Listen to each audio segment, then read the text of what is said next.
जय श्री राम दोस्तों, आज मैं आप लोगों को बालकांड में मास पारायण का 7वां विश्राम सुनाऊंगी। और यहाँ की कहानी जो है बहुत ही प्यारी है।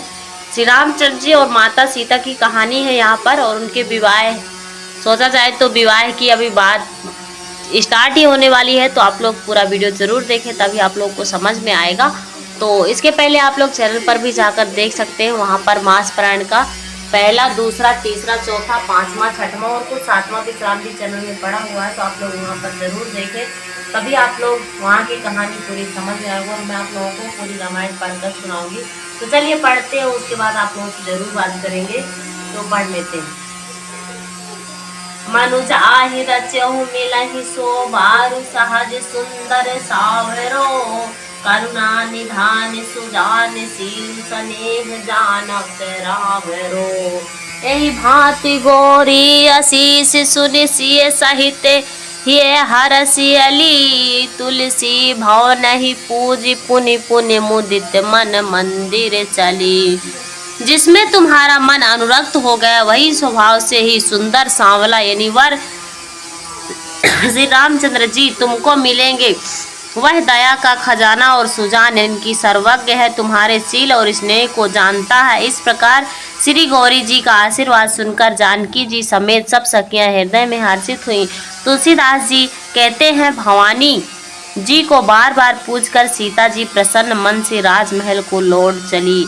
यानी कि जिसमें तुम्हारा मन अनुरक्त हो वह स्वभाव सांवला यानी कि जो श्री रामचंद्र जी हैं वो तुमको मिलेंगे, तथा जो दया का खजाना है और सुजान है वो तुमको तुम्हारे शील और स्नेह को जानता है। और गौरी जी कहती हैं कि यानी कि पार्वती जी कहती हैं कि आशीर्वाद सुनकर, पार्वती जी का आशीर्वाद सुनकर जानकी जी यानी कि माता सीता जी सब सखियों सहित हर्षित होकर और अपने राजमहल साइड लौट आई। जानी गौरी अनुकूल से हे हरसि ना जाए कहीं, मंजुल मंगल मूल बाम अंग फरकन लागे। मतलब गौरी जी को अनुकूल जानकर सीता जी हृदय को जो हर्ष हुआ वह कहा नहीं जा सकता। सुंदर मंगलों के मूल उनके बाएं अंग फड़कने लगे। यानी कि गौरी जी अनुकूल जानकर सीता जी के हृदय को जो हर्ष हुआ था वह कहा नहीं जा सकता है। और सुंदर मंगलों के मूल जो होते हैं उनके बाएं अंग फड़कने लगे थे। हृदय सराहत सिय लोनाई, गुर समीत गावहि दो भाई।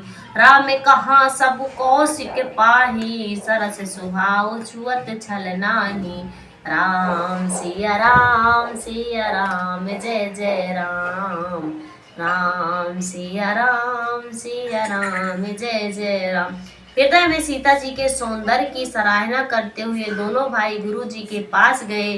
श्री रामचंद्र जी ने विश्वामित्र जी से सब कुछ कह दिया, क्योंकि उनका सरल स्वभाव है, छल तो उसे छूता भी नहीं है। यानी कि हृदय में सीता जी के सौंदर्य की सराहना करते हुए रामचंद्र जी और लक्ष्मण जी जो थे वो गुरु के पास गए, यानी कि विश्वामित्र जी के पास गए। और श्री रामचंद्र जी ने विश्वामित्र जी से सारी बात कह दी, क्योंकि उनका जो स्वभाव था वो बहुत ही सरल था और वह छल तो उसे छूता भी नहीं था, यानी कि वो झूठ कभी नहीं बोलते थे।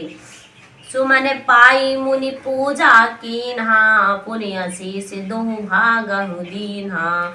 सुफल मनोरथ होहु तुम्हारे, राम लखन सुनि भयो सुखारे।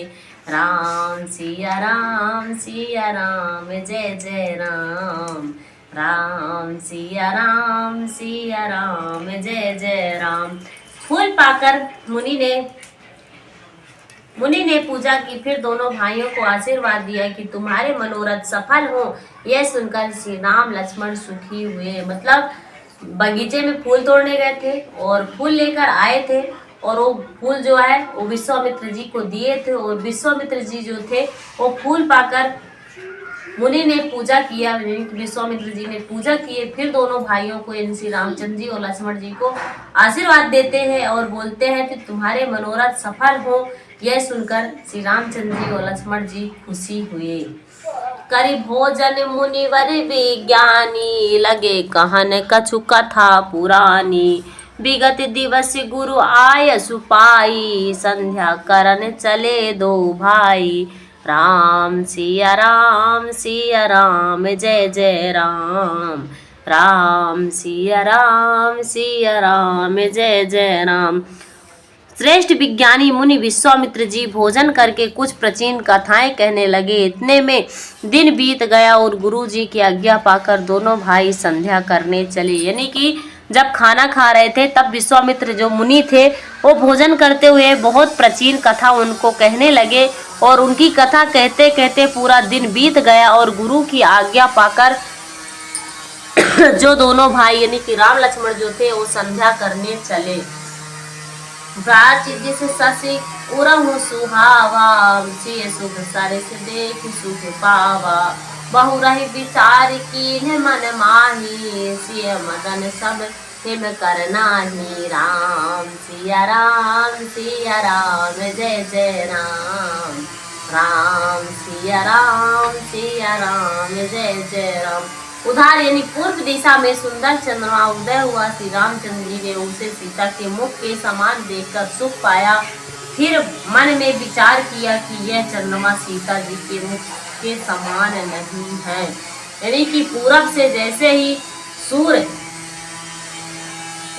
पूरब से यानी सुंदर चंद्रमा उदय होता है, अब रात्रि का समय है तो चंद्रमा उदय होगा। जैसे ही चंद्रमा उदय होता है तो श्री रामचंद्र जी ने उसे सीता के मुख के समान देखकर सुख पाया और फिर मन में विचार किया कि जो चंद्रमा है वो सीता के मुख के समान नहीं है। सियावर रामचंद्र की जय। कैसा लगा आप लोगों को, आप लोग जरूर कमेंट करके बताइएगा। तथा यदि आप लोग नए हैं तो चैनल को जरूर सब्सक्राइब करिएगा, क्योंकि मैं पूरी रामायण आप लोगों को पढ़ के सुनाऊंगी और बहुत ही प्यारी कहानी है।